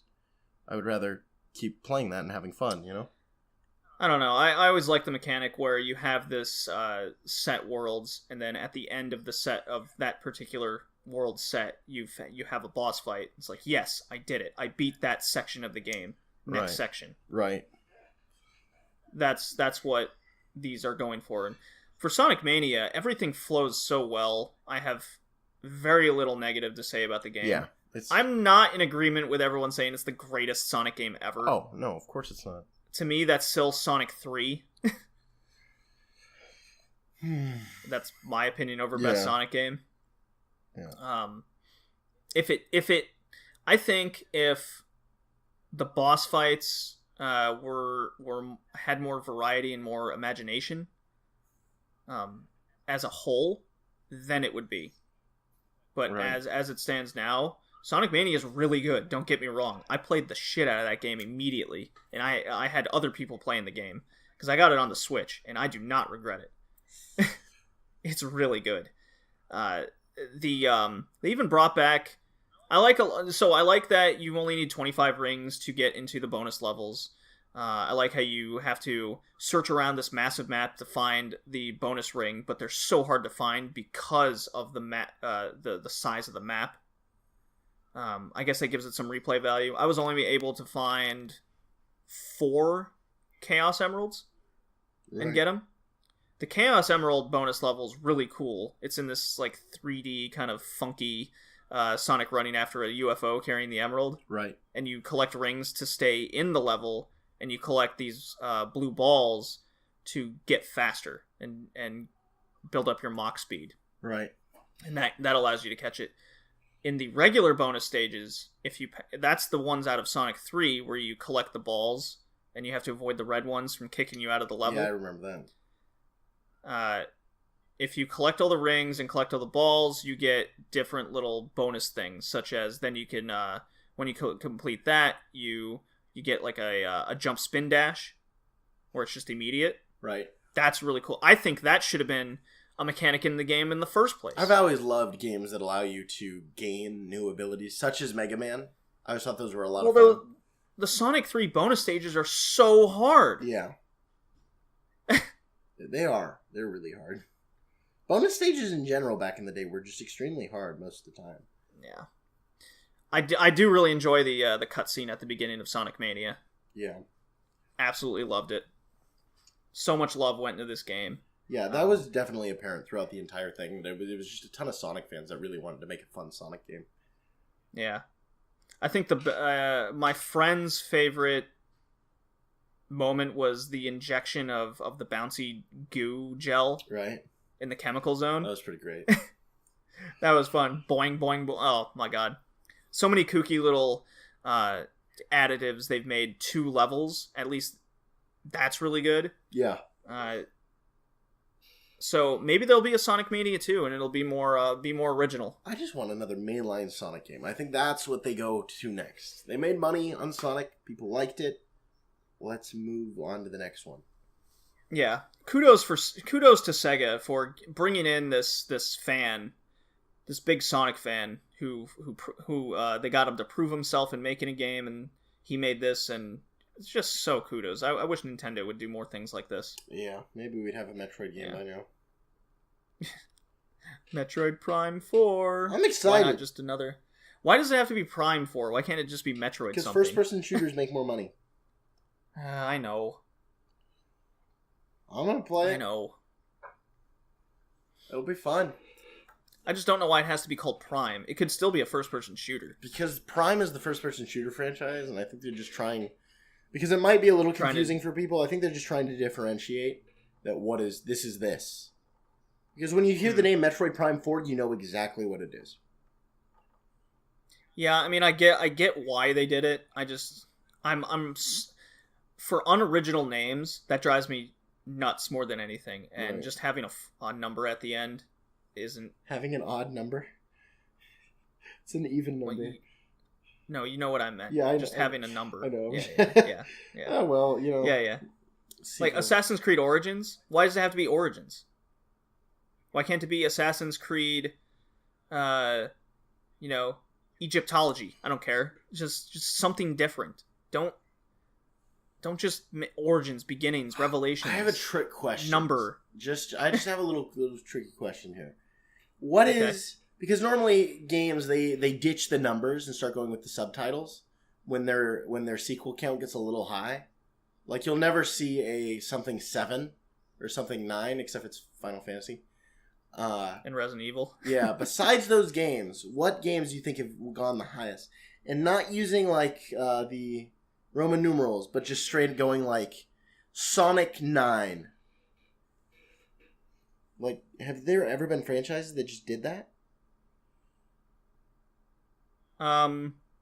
Well, Final Fantasy has the numbers, and occasionally they'll have a name after it. Right. The Dragon Quest franchise is known for doing. You have Dragon Quest 5, such Hand of the Japanese Heavenly games, though. Bride. So Japanese do that. They're That games. is true. That Japanese, was the question you asked me. That is true. Japanese always do that. I'm just trying to think, like, what if Call of Duty was Call of Duty 13? I mean, it would be easier to keep up with which one's which. Unless you're a nerd like me and can name them all in order. Yeah.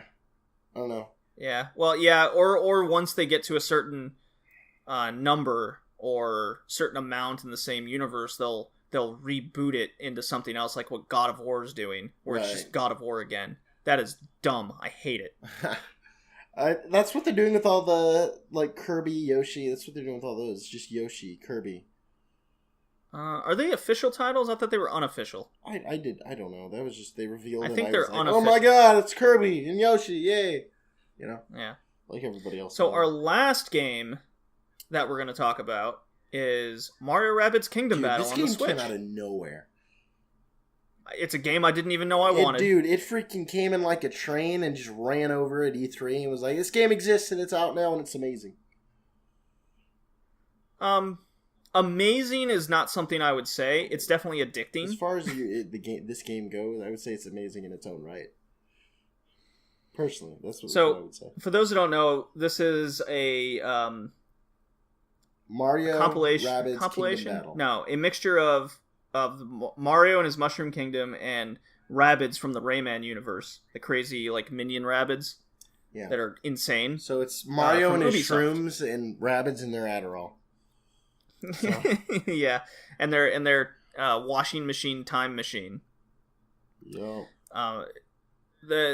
It's got a very simplistic story where there's this girl who's a genius. She made a device that can combine two things into one that you wear on your face like VR.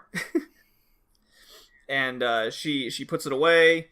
And then the Rabbids in their time machine show up in her room, and they cause mayhem. One of the Rabbids puts on the device and fuses with it. Oh my. And they get back in the time machine, end up in the Mario universe, and start just causing mayhem with that device. As they're falling down, everything's just combining and making just weird things. Rabbids are mixing into becoming these, you have a Rabbid Piranha Plant combo. Just wild aspects. And then it becomes XCOM. You start out with Mario and Rabbid Peach. So it's a Rabbid dressed up like Peach, and Rabbid Luigi, a Rabbid dressed up like Luigi. And it's got a neat little, and the Rabbid characters are just super funny. The comedy is, from point A to point B, very, very funny in the game. Very solid. Good, that's good. I do really like the game, but I don't think it's amazing. There's a lot of issues I have with it. Right. The collectibles in the... Okay, so where should I start? I'll start with the overworld. The overworld's very vibrant, colorful, but there's a lot of sections with a fixed camera. Right. Yeah, I hate games nowadays that give us fixed cameras. I feel like so I couldn't look at the world around me. Right. In a lot of sections. There was a lot of puzzles in the overworld where there was a fixed camera and I couldn't quite see what I was trying to solve, even though the puzzles are very simplistic, such as push a block 2 spaces left, grab a statue and put it on this pedestal to make the red blocks go down, and then take it on the other side and give it to the blue one. The puzzles just got irritating. There's only 4 worlds, but there's 10 levels in each world, so there's plenty of game to play. Right.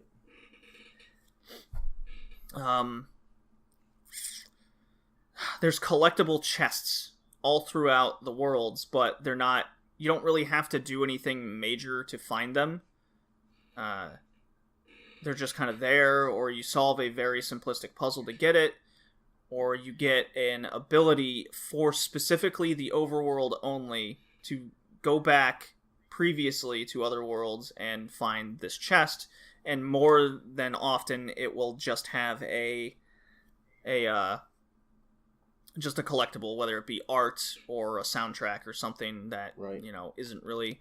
the overworld felt like I was playing something out of Skylanders, honestly, where it was definitely made for little kids. But it's not a little kid game. Like, kids aren't playing that game and enjoying it. I don't know any kids who are every time before you start a battle, it asks you if you want to put it in easy mode. That's dumb. And I think I only got 3 game overs in the entire game. Right. It's weird. I feel like they made a game for a target market, but they were just completely stupid about their target market. This game is not... Yeah, they were definitely aiming for a much younger audience. Yeah, it looks like they're targeting kids. This is not a game that kids are going to play. Kids don't have the attention to play a game like this. I don't know any little kids who are in the Mario / Rabbids kind of younger area who are going to play a turn-based strategy game and enjoy it.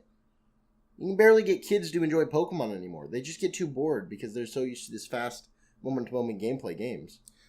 No, so this game plays almost exactly like an XCOM game. Yeah. Where you go into battle, you have 3 characters to choose from. Mark that. You have 2 characters to choose from. You have to have Mario at all times. Oh, right. Okay. I don't like that. I wish I could have picked 3 other characters. The other stipulation is you can only pick 2 characters in the Mario universe. So you can only have Mario and Luigi. You can't have Mario, Luigi, Peach. Right. You have to have at least 1 rabbit on your team. Period. Right. Each character has their own little different abilities and guns, while the rabbit is kind of a mirror character of the Mario character. Right. So Mario has... It's sort of like that. What's the best example? Rabbid Peach has healing abilities, so Peach also has healing abilities. Mario has a sledgehammer that does a ton of damage within a couple spaces. Right. So does Rabbid Mario. Makes sense. Yeah.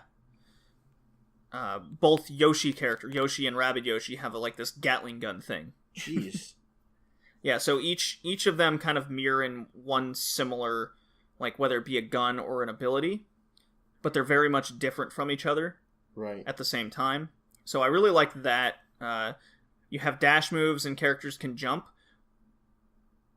Okay. The weapon systems are very cool. They're funny. Different abilities. You have a honey weapon that if you hit it, there's percentages on how everything will hit. There's an 80% chance this will happen if you're behind cover, but it's not covering the whole body. It's 50%. There was a lot of times where if you're behind cover and it's 50% chance, you will miss, but the computer will always hit you. That was irritating. Yeah. Did you ever play the Pokemon XCOM game that came out a couple years ago? No. The Pokemon Conquest? No, I never played that. Yeah, it sounds very, very, very similar.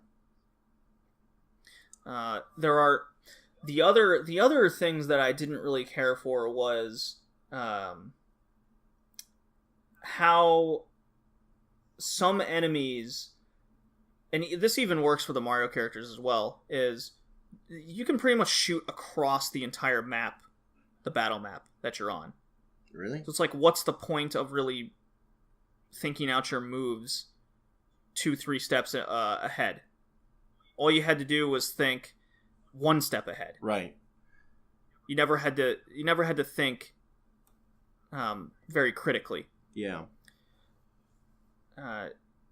There were a couple instances where I didn't know like what these enemies did. So if I moved here, what would happen?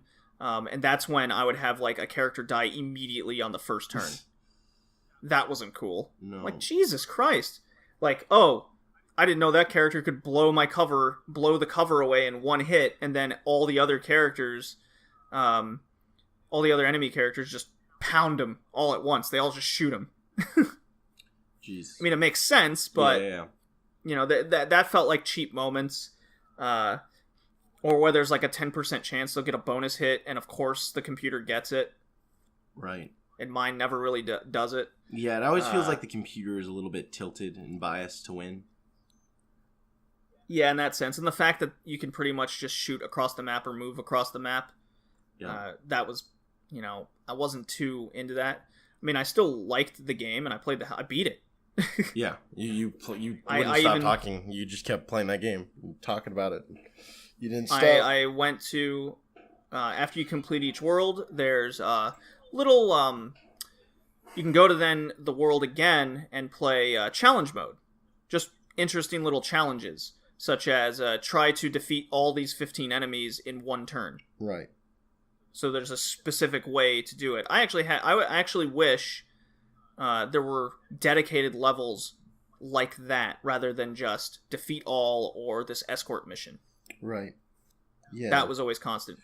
There are 4 boss battles in the game, and they're really cool. They're really funny. The first one's Rabid Donkey Kong. Dude, they had a life-size giant Rabid Donkey Kong at E3 in the main hall. Oh, it was so funny. It was awesome. Oh yeah, I loved that boss fight. The second boss fight I wasn't really into. I don't even remember what it was. I think it was it was a rabid piranha plant. It was lame. The third one was a rabid singer, like an opera singer. Really? So he would use his voice to attack. Of course it attacks like across the map. But this one was with Donkey Kong, you had to figure out a way to weaken him and get a character to a pedestal to drop the bananas, because every time Rabid Donkey Kong would eat a banana, he would regain all of his health. Right. So there was no sense in shooting him. So you had to take out all the enemies, get to the pedestal to drop the bananas, and then you had to make sure all your the other 2 characters were in place to shoot Rabid Kong. Right. To make sure all his health would go away. Otherwise, he would do a ton of damage to the guy on the pedestal. Yeah. So I was like, that was cool. I wish more of the game was like that, rather than just fighting all these enemies stage to stage. The Piranha Plant was really lame. The third one was much like the first one, where this opera singer, he was invincible if he was in the spotlight. So you had to take out the lights of whatever stage he was on, and then you could shoot him. Right. While avoiding all the other enemies on the map. That was cool. I really need to get back more into this game. I haven't bought too many games lately just because I'm a little tight on money, but I do want. Tell me about it. I do want to play all these games. The last boss fight, the World 4 is where the difficulty it just skyrockets. This is where I died the most in the game. Right. Because they kind of hint that you should probably go back and get the stronger weapons. But if you are smart enough to position characters just a certain distance away from everything, because there's one enemy that can literally warp anywhere on the map. Really? And attack anywhere. So it's like, well, why bother trying to avoid them? They're going to hit me no matter what. Yeah. So you have to focus on the other ones. So it's kind of like you have to sacrifice hit points. Yeah. The last boss fight, you have to do 4 battles in a row, basically with your same set of 3 characters, without them dying. None of them can die? I did beat it on the first try, but I only was able to beat Bowser with one character left, and that was Rabid Yoshi. No, wait. Just because he could run around like 9 spaces, so I would shoot him, run 9 spaces, Only could and I'd be a good enough distance away. Do they all have to survive, or could you lose one or two? No, you can lose one or two. There's certain you get bonuses if like all your characters survive, if you beat the stage under a certain amount of turns, but you don't know how many turns that is. Yeah. More often than not, I found myself beating these stages within 2, 3, 4 turns. Wow. So each stage was really short. Yeah, that sounds really short. Yeah. So there's a lot of glitches in the overworld. I found this was the first game where I found my my Switch controller not syncing well at all. Oh, constantly. Really? Was it the left one only? Yes. Huh. I have still yet to run into that issue. Yeah, my left Joy-Con, once I got to the third world, just had so much trouble syncing all the time. Do you think that's an issue with just like CPU power, or what do you think that is? I don't know what it is, but so I would then put the controllers in handheld mode, and I wouldn't have the sync issue anymore. Right. So, I don't know. It's definitely a fun game. I was really addicted to it. I'll go back and do some challenges. I'd just say, just for fun. Just thumbs up for franchise crossover, especially you, Nintendo. Fantastic. I'm proud of you. And just fantastic, new idea. I think it's awesome. No, it's great. It's a game I didn't know I wanted. I have no regrets. Yeah. The game does have a degree of difficulty that I do appreciate, but I wish it was harder. Right. Yeah, that's Mario Rabbids Kingdom Battle. Yeah. The last boss fight's really cool. Well, we cannot spoil what the last boss fight is. Yeah. So. Shocker, it's Bowser, but it's a different kind of Bowser. It's not Rabid Bowser. No. Is there a Rabid Bowser in the game? No. Oh. This was the other thing that I found kind of weird is I get why as you progress through the worlds you unlock a new character each time. But by the time you get to World 4, you've already you still have 2 characters to unlock, and you haven't played with them yet. Right. So, I guess that's the whole idea about going backwards. Yeah, I guess just more and doing content. The challenges. I mean, it's just more content. You can't really. I don't really tend to complain about extra content, but yeah. Yeah. I mean, it was a fun game. It's not the best game I played but it's in on August, the Switch, that's for sure. But it's on the Switch, and you can play it on the Switch. Yes, so it's definitely worth the buy for the Switch if you like turn-based strategy games. And it's humorous. Yeah. It's very humorous. I quite appreciate it. In other news, are you gonna get it, Drew? Or I'm gonna get it, but you haven't played a lot. No, I haven't. So I'm going to play it eventually when I have time. Destiny 2 is taking so much time right now.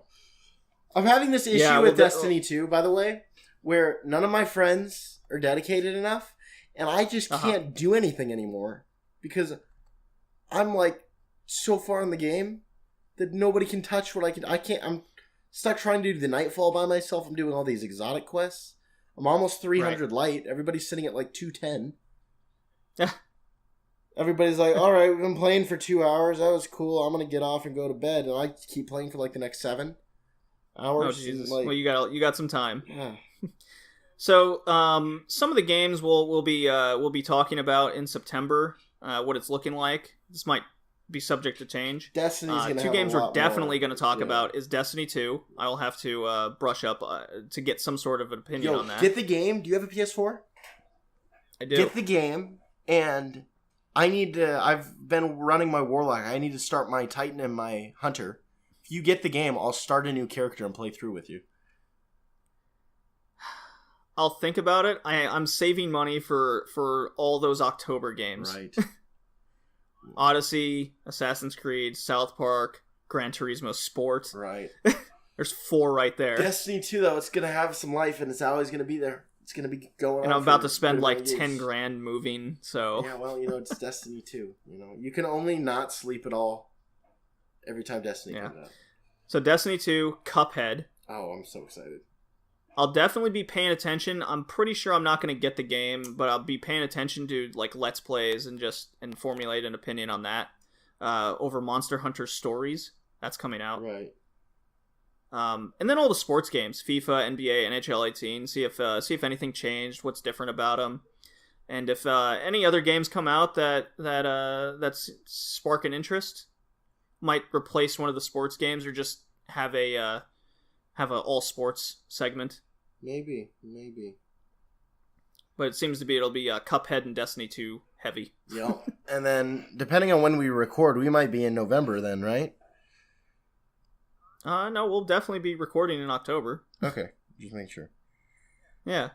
Because it's so we'll record. Oh my god, no, first October! I'm so. an idiot, man. October's after September. It sure is. Yep. I'm glad I caught on to that. Yeah. So I hope everyone. Any closing thoughts? The director for Star Wars Episode 9 got dropped, and I think that is bad.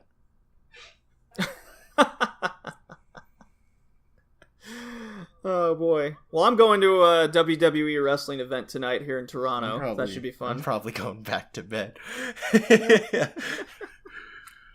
Read some more manga. Yeah. Before that happens, relax. get my drink on, eat some food. So, this has been JD and Drew Modern Gaming monthly podcast Pilot on the Red Leaf Retrocast. beginning.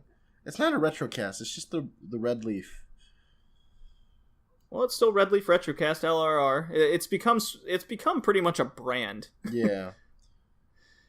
Where there's just a bunch of content under the brand, because now it's an upside down maple leaf. Well, I think because I'm leaving Canada. it's the Red Leaf cast. I think is the best. The Red Leaf is the brand, but the problem is like this isn't a retrocast. This is retrocast. Well, just because we're talking about modern games now, that is true. I don't know. The whole first half was retrocast talk. We did, yeah. Well, yeah. That was good. You Yeah. have any closing thoughts? Well, this is brought to us by David's Tea. They just came out with a new charcoal color tea steeper thing, so it's pretty cool. They still got their online deal, $50. You get 3 free tea samples with every order online. Do we have a discount Only code? ships in North America. No, we don't. Damn it! I want tea. All David's Tea does is paid the fee for Podbean to host the podcast. Nice. And my bowling entry fees for tournaments. Wait, really? Yeah. Wow. How'd you get that deal? I've been bowling a long time, man. Alrighty. That's how. That sounds great. Yep. You will hear Drew's luscious voice next month. Yeah. Over the September. It's gonna be releases. more luscious next year because I won't have been inhaling smoke for a week and I'll be awake. So I sound like a heavy old age drinker and smoker. Since all the forest fires all happening in the Midwest, my town is literally like I see 10 feet and then it's this gray wall, and I walk about a mile to work every day. So I've just been Yeah, we'll definitely hear more of your opinion on Destiny. my opinion on Destiny.